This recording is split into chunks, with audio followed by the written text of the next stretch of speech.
Viewers and subscribers, welcome back to Beating the Press podcast. I am your host, Rafa. Now, coming up in this evening's podcast, we're going to be reviewing the big matches which took place in the EPL this weekend and in this festive period. Some massive upsets were on the cards for this weekend in particular.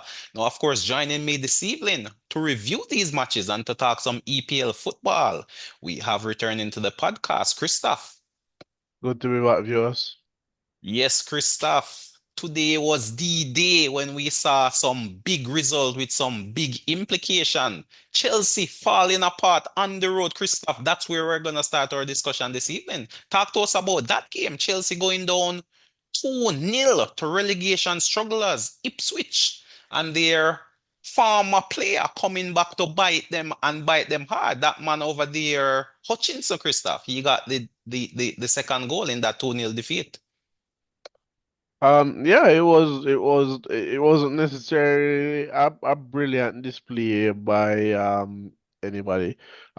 Ipswich kind of dug in, they defended well. Chelsea did create chances, but the chances that they weren't taken.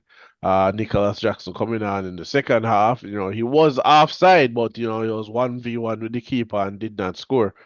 It could be coming back to what I was saying that Chelsea is kind of just leveling off now, and I think we've seen them hit their limit potentially for the season. And For sure, this is for sure. potentially what you can expect going forward for the remainder of the season from them. Yeah, you did mention it, I believe, at least 2 game weeks ago when you did mention that Chelsea may be coming down from that euphoric high that they reached when they went into second place, just above Arsenal. I recall. Now they're leveling off, as you said, and this was another massive defeat, which when they needed all 3 points. And it seemed like the formula is simple, Christoph, to stop Chelsea. Stop Cole Palmer, you pretty much stop Chelsea. And that's what Ipswich Town did today. I mean, Cole Palmer did get a few chances, even clipping the upright from that surprise free kick. But generally speaking, he was stopped, and you stop him, pretty much you neutralize that Chelsea attack.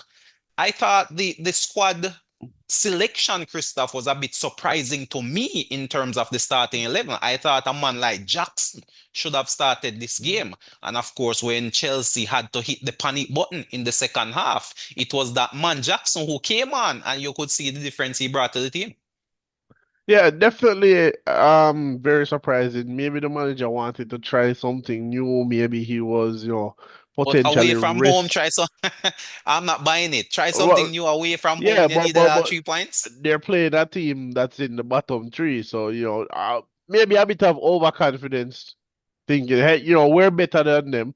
No matter what we do, we're probably going to win this game. So they decided, let me rest my main striker, try a I backup to I see if he I more lean toward that narrative in all honesty. This was a game he probably think he could have rotated or rested a few key players. But to right. me, in this festive period when game is coming thick and fast and you need 3 points, your best players have to be on the field at all time. He even changed the goalkeeper, Christoph. And it was that same goalkeeper who pretty much fouled Dillap in the first half, which led to a penalty, which he buried in that left corner. So again, that was another questionable selection by the coach, bringing in a new keeper, especially away from home, against relegation strugglers when you know you're in for a dog fight. And really, this Ipswich team really bite into Chelsea, grabbing those 2 goals in the first half, and it was lights out thereafter. Chelsea could not find a way past this very robust Ipswich defense. And as I mentioned, if you neutralize Cole Palmer, you neutralize this Chelsea team. And that was the case in this game. But what can we expect from Chelsea going forward, though, Christoph? Have we seen the best of them, or can they rise again to the occasion? Um, you know, I think at the moment it could go either way.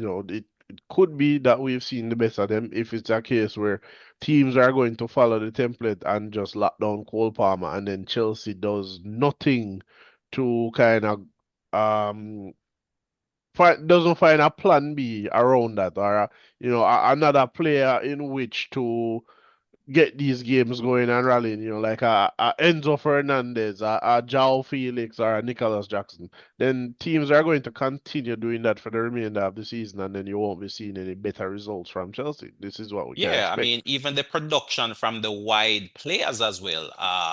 Mandweke, for example, he believe I got he had a good game very early in the season versus Wolves, Christoph. I don't know if you recall that game. I think he probably got a hat trick or something like that. And pretty much that was it. We've seen nothing from him since that game. Uh, Joe Felix seemed not to be able to get into the starting 11. And of course, on the other side of the flank, Sancho is in and out. Sometimes it's Sancho, sometimes it's someone else over on that wing. And the consistency seemed to be lacking. And as I said, once you can prevent Cole Palmer from scoring or assisting, then no one else really steps up to the plate. And Chelsea right now seem to be rather one-dimensional. And defensively as well, they don't have the most sound of defense. So I'm not sure if they can elevate themselves or even maintain their top four position? Is it a case where they'll need to dip again into the transfer market, Christoph? What says you? Will they be shopping come January? In terms of incomings, there might be some I outgoings, but in I terms of incomings, I don't know if they'll be dipping into the transfer market, but that would probably be what potentially the board and probably the fans think need to happen. I don't know what the manager is thinking at the moment, but Chelsea dipping into the transfer market, and any transfer is a risk, but Chelsea in particular, transfer is a risk because they'll be buying players at an inflated cost, and you don't know necessarily, as we've seen over the last 4 or 5 years, the recruitment has been poor. Aside from Cole Palmer, most of the signings have been flops. well, yeah, I guess one could possibly give Caicedo a passing mark as well, possibly. I think it's Yeah. too early to say. Because he was there all of last season and did nothing. So he's Well, coming true, good so true. far this season. We Yeah, don't know if he this has will had a continue. few good games thus far, I would say. Plus, he has been a utility man for Chelsea, sometime being deployed at right back as well. But yeah, he seemed to be holding his own in the middle, so I wouldn't necessarily call him a bust. Sometimes it's the price that's on one player that may overinflate their potential. When you look at a Enzo Fernandez, for example, $100 million striker, you would be expecting to get productivity in terms And of goals and Enzo assists out of Fernandez, that center midfield, midfielder. but not much, to be honest. He just seemed to be finding his feet slightly. And of course, we see a bit of inconsistency creeping into his game as well. But such are these things. Big upset, big win for Ipswich, and that definitely boosts their aspirations in terms of escaping relegation. So, credit to Ipswich. All the focus can't go towards the inefficiencies of Chelsea. We have to point to good coaching and good execution on the part of this Ipswich team. And they could become a dangerous animal going forward. When their backs are against the wall, they definitely buckle down and fight. So don't take your eyes off this Ipswich team. Don't write them off just yet, Christoph. We've seen many a surprises throughout the season, and none more so than Newcastle taking care of business over there at Old Trafford, Christoph. I'm not. Manchester United going down 2 goals to nil I'm not to a sure we can. resurgent Newcastle team. Not sure we can call that a surprise result. To be honest, we know with Manchester United the result can go either way, and we've In seen fact, I, over the. I thought Newcastle entered that game slight favorites as well. So it might not necessarily be a shock result. Yeah, It- I it- don't it- think it's a shock result. In my opinion, we know Man United have lost what, 5 of the last 6. So it's not a shock result. It was a good game by Newcastle and a good taking of the chances. The Man United, not necessarily the defense, but the defending in general was just so horribly poor in that game. Allowing, Gordon to get crosses off instead of somebody going and closing down the cross. You have two players there standing, doing what? Guarding the box? I don't understand. Is basketball? What are they doing? Indeed. But also, the Onana, is just a horrible keeper. I don't know if he's horrible because of a lack of confidence or if he's just playing bad, but But could he have done anything about those two goals though? I I I I, mean, I thought he could have done a better job. I mm, thought watching that David De Gea would have saved those goals. well, I I mean, thought that. The days of that David De Gea, Christopher, are long gone from Manchester United. I mean, if you're building, then obviously most coaches will tell you they want to build from the back. So, he is probably one of the assets that Manchester United could potentially get a decent transfer fee for. So, I mean, if you're pulling up sums, might as well start from the back and pull from the keeper, defense, midfield I to the mean strikers and that is create a genuine spine for that team. that is kind of what I said. The first Manchester United and Amarin's first signing must be a new keeper. Must be So build from the back then. 100%. 100%. It don't matter how good your striker is if you're still going to be letting in more goals than you're scoring. The keeper needs to be replaced first of all, and then you start replacing your defenders.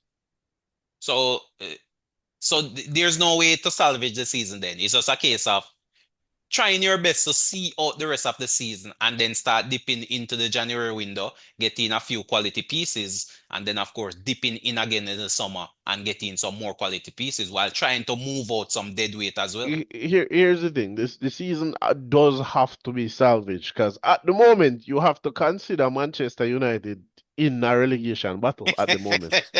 Stop it. Manchester Manchester United has to Oh, be come on. You can't put considered Manchester in. United and relegation battle in the same uh, sentence. isn't Manu like 2 or 3 points from relegation zone? I don't think it's a clue. I think Seven it's points, about 7 points, six. 7 points. Yeah, all right. 6 or United is 7 seven points. 7 points from relegation. Yeah, I mean that's a Hey, far hey, way off to be seven, looking seven, down.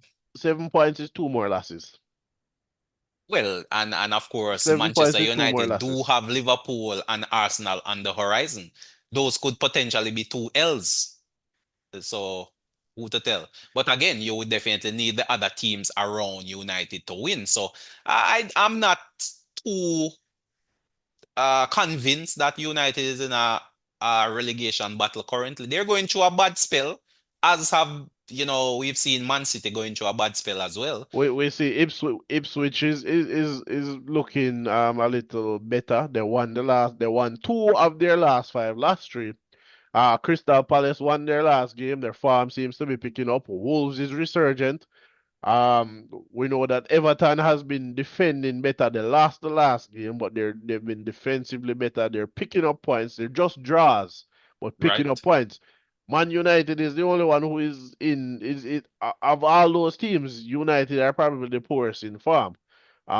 Aside from maybe Manchester City, Leicester is in poor form. Southampton poor form.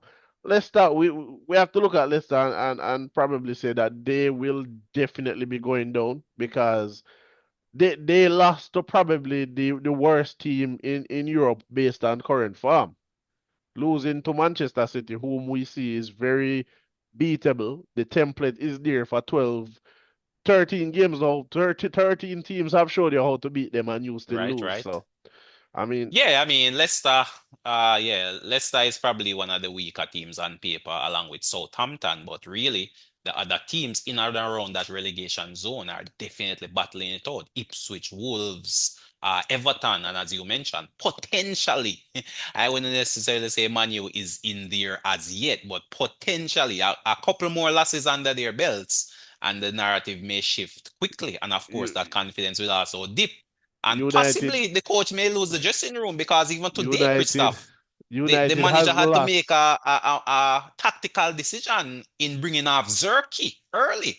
And he didn't even go to the bench. He was straight to the locker room. So there seemed to be some animosity in the camp at the moment. And of course, we saw Rashford on the bench. He seemed to have apologized to the coach, Christoph, and the coach have welcomed him back into the fold. What's your take on that? What says you about Rashford and his potential future at United?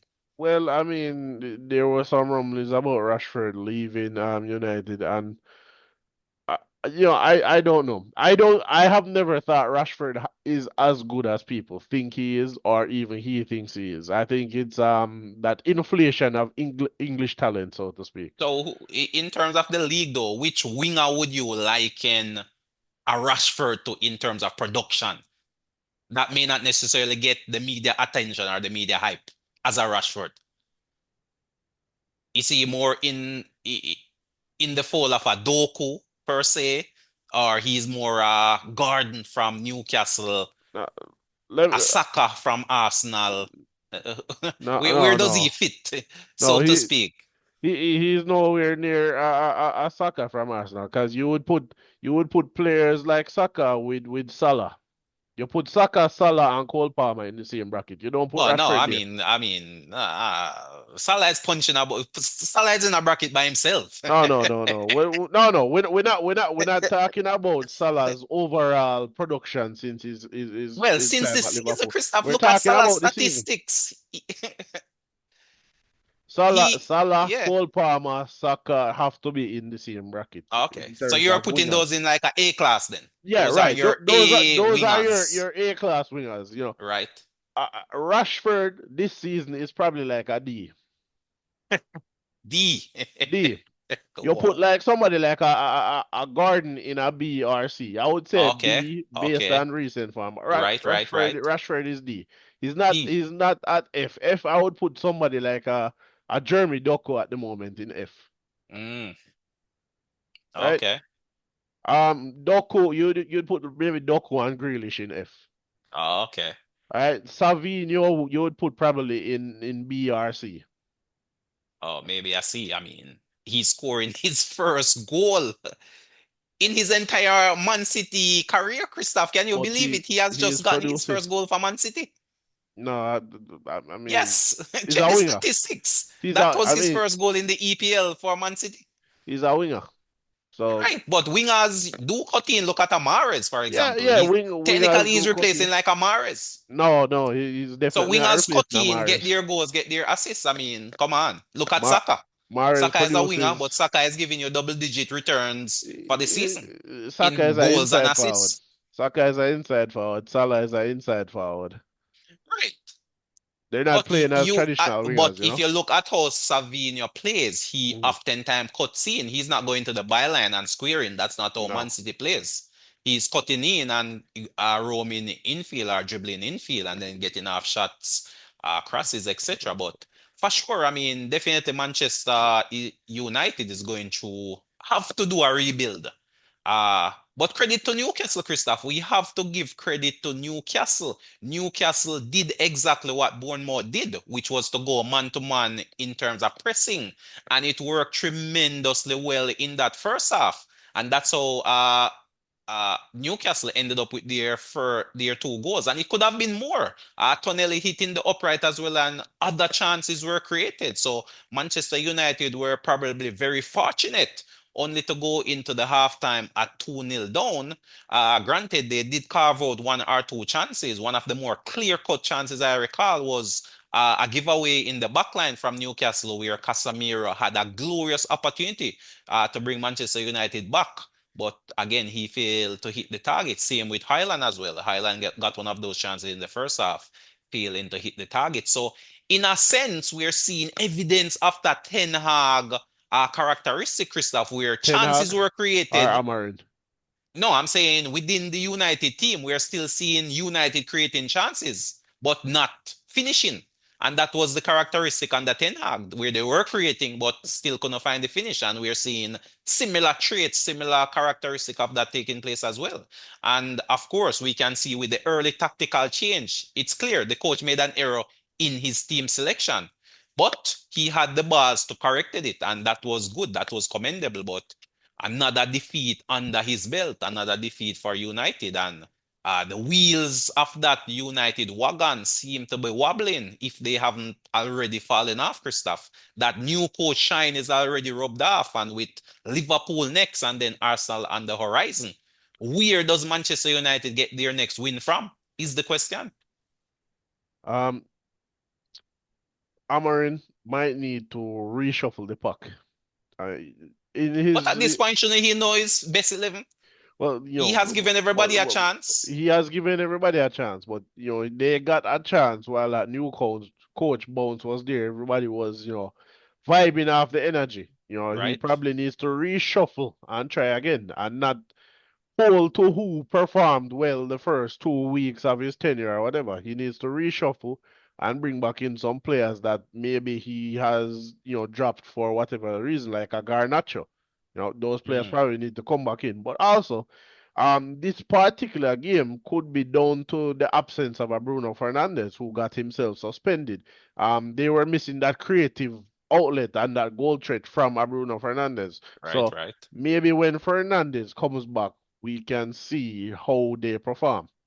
But Well, he should be back for that Liverpool game, so yeah, he definitely should be. we'll see how that goes. He should be back, but we'll see if his temperament fails him again. And it feels like the type of game where he would tend to flare up with his poor temper, Well, poor I mean, coming temperament. off a red card, Coming off a red card, I'm not sure if you, as a professional, you're I gonna would look to get back-to-back red cards, Christoph. I That would wouldn't be miss unprecedented almost. I wouldn't be surprised. Oh wow, wow, wow, that's crazy. That's crazy. But speaking of Liverpool, Christoph, we see Liverpool running out.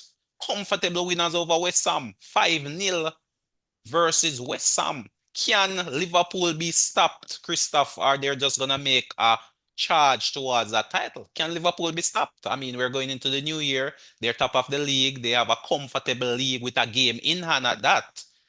Can they be stopped? Because at Um, this point in time, it seemed like the trophy is theirs. right now, Liverpool is playing with a lot of confidence, and you saw it in that West Ham game. West Ham were horrible. They were poor, no shots on target, so it's not like they particularly troubled Liverpool. But for Liverpool, Liverpool is what happens when they get that loss. Will all that confidence, will all that hard work Well, crumble they as a did get result? that loss against Nottingham Forest already at That is a Anfield, and they that is bounced a back quite that is a quickly. that is a Nottingham Forest. That is something that we see And when Nottingham Liverpool. Forest, who is second in the league, Wait, Christopher. wait, wait, wait, wait, wait. We've spoken We about we Nottingham saw Forest it. all season. We saw it last season. Liverpool will play and they beat like a Man City. They beat a Tottenham, and then the very next game, for some reason, there is a But dip. so far, Liverpool Right, have but played we 27 games, we did Christoph, see that they beat Man City. Was and it only Man one City? loss. They beat Man City and then they lost to Nottingham Forest. We Yeah, I we we mean, have to wait I and mean, we're see. not invincible. I mean, the only team that has gone unbeaten, as Is you know, Arsenal. is exactly. So at some point, a loss has to come, which it came.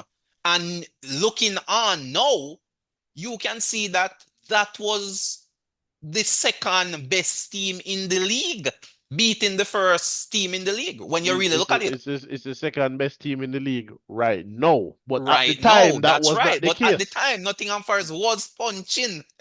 Nottingham Forest was Nottingham punching, Forest but was playing some football. Nottingham Forest was not in second. It's just that it surprised everyone. It surprised everyone That as was to that. how Hey, high they have risen. that was But the they have been fourth playing game in the quality season. football all season. That was the fourth game in the season. We can't Right. So use you that could as a easily see judge. that that was no fluke by Nottingham Forest then, is No, the point I'm we making. can look at it now and see that it wasn't a Right. fluke by Nottingham Forest, Exactly. but we can't use the fourth game of the season to judge Liverpool for the Well, remainder of the season. I'm just saying that it's not as if Liverpool was beaten by a relegation candidate, is the point I'm making. Right. They were beaten by a quality opponent, as is being demonstrated now. Yeah, but if Liverpool got beaten in the fourth game week by a potential relegation candidate, we wouldn't Right? be talking Yeah, about it that would be a result. different It narrative. wouldn't It matter. would it would be a different narrative, but you have to recognize that Nottingham Forest is playing some quality football Yeah, no, as we a can team, as a recognize that unit, as because they're in second. really some quality team football. I mean, granted, individual players stand out like a Chris Wood, who is among the top goal scorers in the league, but overall, in general, defense, midfield, attack, they are really putting together some performances and they sit second in the league above Arsenal, above Chelsea, above City, above United. I mean, Newcastle, Aston Villa. They have really come this season and surprised. Can they continue though, Christoph? Can they carry through towards the end of the season and potentially finish in a top four spot? Is that possible for Nottingham Forest? Do you see it happening? Do I see it happening? I don't know as yet. Could they? Yes, because they don't have any Champions League. They don't have no any European competitions playing. Are they still in the FA Cup? Are they're Ah, out of the yeah, I think calling? they should be in the FA Cup. I don't believe the Okay, FA Cup has really kicked off as yet. they're They're in the FA Cup, but they're obviously out of the Carling Cup. out of the So it's calling really cup. just the FA So Cup. it's the That's the FA only Cup and distraction. right. So it's a matter of can they stay fit, right? And will they drop off like maybe like how Tottenham tends to drop off at the end of Right, the right. season? So far we haven't I really feel seen any personally, I signs feel of they it. will follow the Leicester model, Christoph. I think the momentum will carry them. The momentum Similar will to carry them. Liverpool, I think the momentum. So getting off to such an awesome start, even you may lose a few games here or there, but in general, I think other teams around you will also drop points. Just like Chelsea, at one point, Chelsea was the closest to Liverpool. We've now seen them drop off points in the last couple of games. So I believe that is what will happen throughout the rest of the season. Liverpool is unlikely to go unbeaten the rest of the way. They are going to lose, but will other teams around them also lose? Is the question. Obviously, if you're going to overtake them, you have to win more than they lose. So you're not only playing for yourself, but you also have to play and hope that other teams can take some points off Liverpool. That would be the hope of Arsenal, while at the same time taking care of your business. So for me, I feel I'm gonna back uh Nottingham Forest. They were one of the first teams I mentioned as a surprise package from early in the season, maybe after 4 or 5 games. You- I You're saw the you're momentum you're they were picking up you're back in Nottingham for us to do what? Finish second? to finish top four. Finish top Top four. four. Okay. Finish top four. I think they'll be a surprise package. Aston Villa seem to have fallen off with their exploits in Europe. Newcastle is now picking up a bit of momentum. Can they follow through? Possibly. I'm not sure though. Other teams may strengthen up around them.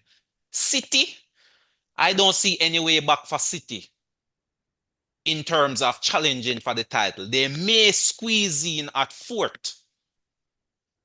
They may squeeze in at fourth and squeeze out Nottingham Forest. But for me, I'm looking at Liverpool, Nottingham Forest, Arsenal. I think Liverpool and Arsenal should be there. The other two slots I feel is up for grabs. Chelsea, it will probably come down to a fight between Chelsea, Man City, possibly Newcastle if they can continue their rise. So a number of teams are really fighting for those European position, and Nottingham Forest have just thrown their hat into the ring. Technically, they have nothing to lose, and I feel the momentum, as you mentioned, injury. If they can keep their key players fit, and with just one game per week, all they have to do is to prepare for that game week in week out and give it their all each game week. I feel the momentum. To me, if they don't lose in the next 4 to 5 games, Christoph, I feel they'll maintain their position.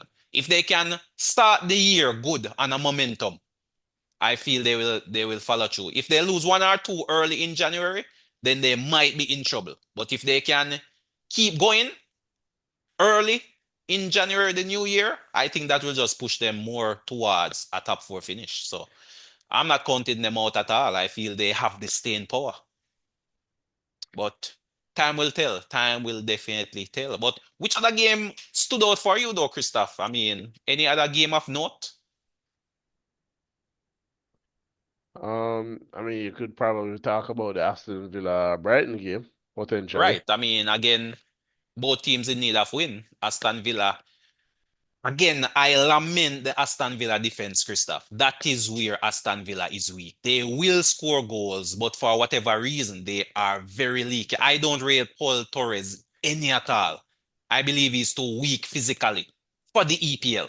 I don't rate him any at all. I would not be confident with him in my backline. And possibly lucky for Aston Villa, he picked up an injury in the game versus Brighton. So he may be out for a few weeks, given the likes of maybe a more physically robust Tyrone Mings. And personally, I would play Kanza at centre back. I'm not sure. Emery keep experimenting with a Kanza at right back.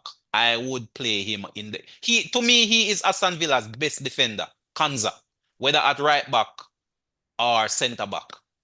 but I I would think play him at centre back and find a right I back to fill I, that I void. think Emery is kind of experimenting with the Manchester City Arsenal model in terms of playing centre backs out of position at right back, Yeah, but and, it's not and working for them. it That's what doesn't I'm work for saying. It's them. not working. For I, them, I yeah. Yeah, it's not working. They're still giving up goals, still leaky at the back while they are a potent attacking force with the like of Watkins, Morgan Rogers, Duran when he is back from suspension, and of course Leon Bailey seemed to have gotten a game today as well. Didn't perform too badly, but for sure he's out of form, probably out of favor, and is second choice at this point in time. We even see Cash playing ahead of him in that attacking role on the right hand side. So, uh, who to tell? But for sure, it's probably a fair result. That game ending 2-2, and of course Brighton again. Brighton up and down, yo-yo. Some games they come good, sometimes they blow cold. Getting 2 goals. But Brighton seem to be satisfied with finishing in the middle of the pack, Christoph. They have enough to finish in the middle of the pack. Not to be competing for Europe, but neither being drawn into a relegation battle. Come the end of the season, maybe their last 3, 4 games might be dead rubbers. They can finish no lower than, let's say, 18th and no higher than maybe 12th. So they should be right there in the middle of the pack. That's what I see from Brighton. So every now and then they'll give you a good game, but generally speaking, they'll be competitive, but they're gonna lose some and they're gonna win some. So they'll just maintain their status in the middle. I liken them more so to like a Brentford. Brentford has Arsenal tomorrow.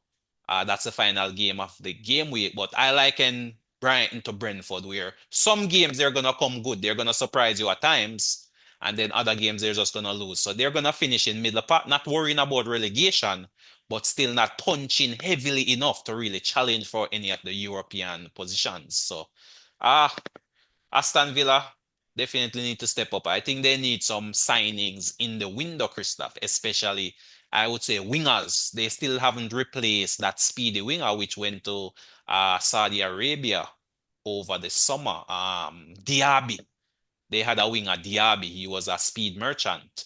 I don't believe they have adequately replaced him. It's just been a mix and match from Emery, and the results have been indifferent, especially if they want to compete on the Champions League front as well and probably go deep into that competition. They need to definitely buy when the window opens.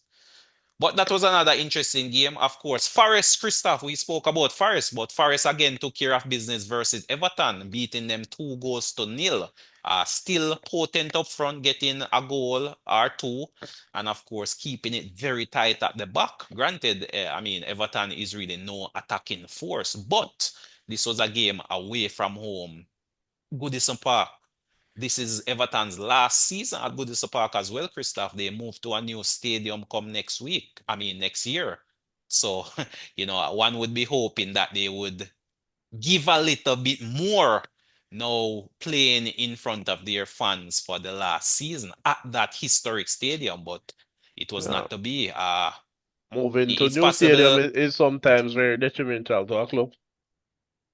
Yes, definitely. We've seen it from Arsenal. Have Arsenal won the league title, Christoph, since moving from Highbury? No, but So the last modern, league title that Arsenal won was at that historic stadium, Highbury. yes. How many years ago was that though? 20 plus? Over 2 decades? No, that was what, 2004. Yeah, that's 20 years ago. Okay. 20 going on to 21. So, yeah, indeed. I mean, I mean, sometimes not economics. not quite Liverpool level as yet, not 30 plus years. But Well, what I what what mean, I was alluding to is the fact yes, that around, I think it's like 80 to 85% of teams who change stadiums get relegated. And hmm, in it's an modern interesting in statistic, in the modern era, only I think a couple of teams have not found themselves relegated after moving to new stadiums. right? I think Arsenal was probably the first team of the modern era that was not relegated after moving to a new stadium. Right. Tottenham, Um, West uh, Ham. West Ham, right? But historically, teams that move to new stadiums tend to really get relegated, So and are you saying that with Everton may fall with in that history? with Everton relatively poor, there is that potential for I them at the definitely that moment. potential. Definitely that potential. Yeah, I mean, Everton is definitely looking over their shoulder. Currently, they don't sit in the relegation zone, but they are hovering just outside, and a string of bad results on their part and a couple of wins from teams in and around them. They could very well find themselves in that position of steering down possible relegation. But time is the master. But Christoph, any final thoughts before we quickly wrap things up as it relates to this weekend of football action? And of course, your team Arsenal is in action tomorrow. Now, Arsenal play on Wednesday in the new year. Um, Interesting weekend of football. Probably most interesting for the Manchester teams. United continue to slide, and we have to wonder, has Manchester City turned the corner, and will we see an uptick in their results going forward? Some interesting questions there. Has Manchester City turned the corner? One win in a long time. I believe I heard the commentator saying Manchester City finally wins a game. Words we wouldn't have thought we would be hearing at this point in time, but such is the nature of the game. The ball is round, as they say. But viewers and subscribers, thank you again for tuning in to us here on Beating the Press podcast. Christoph, thank you for coming on board and, of course, sharing your thoughts and your opinions. Viewers and subscribers, continue to support the podcast by sharing, liking, leaving your comments. Tell us, who do you think will win the EPL league? And who do you think will finish in the top four? Who are the teams that will be relegated? Can Liverpool be caught? Is the big question. But continue to like and, of course, subscribe if you haven't subscribed as yet and help us to continue our growth. But until next time, this is Rafa signing off.